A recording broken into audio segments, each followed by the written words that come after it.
Hey YouTube, Kira Qualia here, bringing you all my future card Buddyfight Folktale deck profile for post the 10th anniversary set.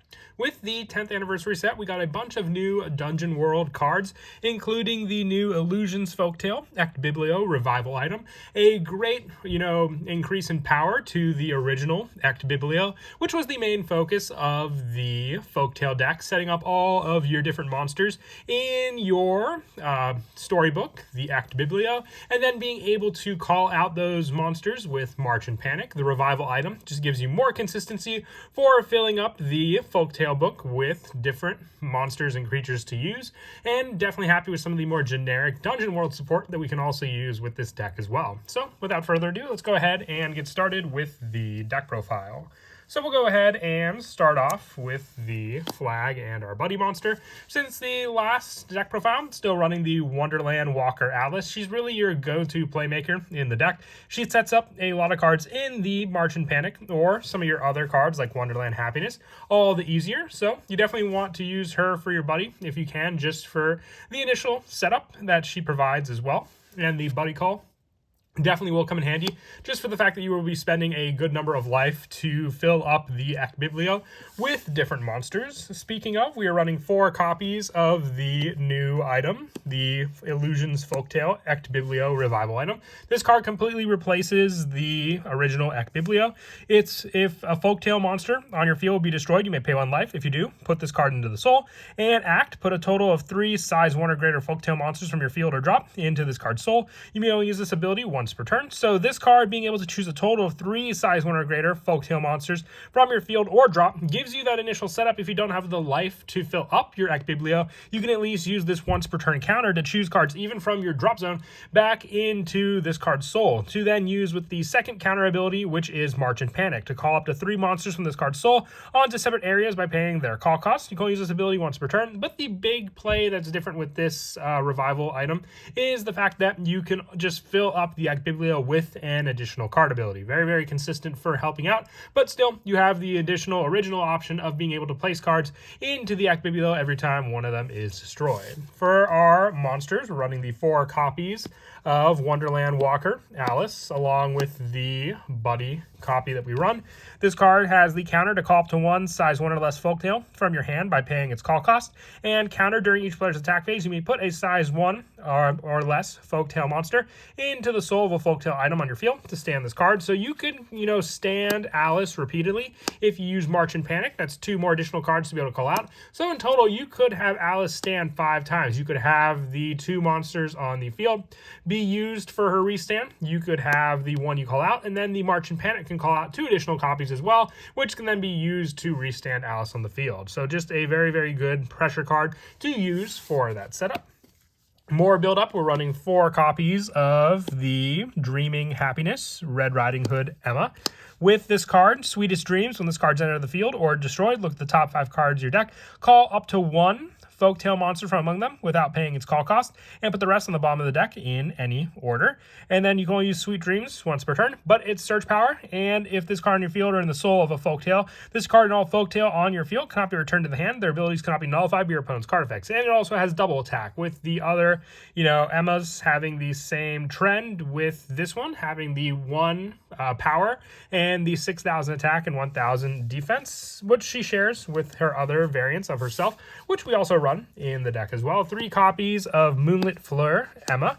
If this card's on your field or in the soul of Folktale, all Folktale items and spells on your field cannot be destroyed or returned to the hand, and also their soul cannot be dropped by card effects. This is meant to protect the Ect Biblio, and also when this card is destroyed, you drop 1 of your opponent's gauge. It has double attack, and when it attacks, you can put up to 1 card from your drop into the soul of a folk item or spell on your field. So we have the Ect Biblio to be able to, put cards into its own soul, but we do have the other item, Happiness Wonderland. So being able to use Alice and Emma to be able to build up the soul of this card gives us additional power when it comes to this set spell on the field as well. And lastly, for the Emma cards, 2 copies of Memorial Sweet Red Riding Hood Emma. When this card attacks, you may put a hand card into the soul of an item on your field. If you do, gain 2 life and draw a card. So this is more of a consistency when we put cards into the soul using this Emma. And when it's destroyed, you can destroy a monster in your opponent's field, with this card also having the double attack option like our other Red Riding Hood Emmas. We're also running the 4 copies of Hurrying White Rabbit Henry. This card can destroy an item on your opponent's field when it is destroyed,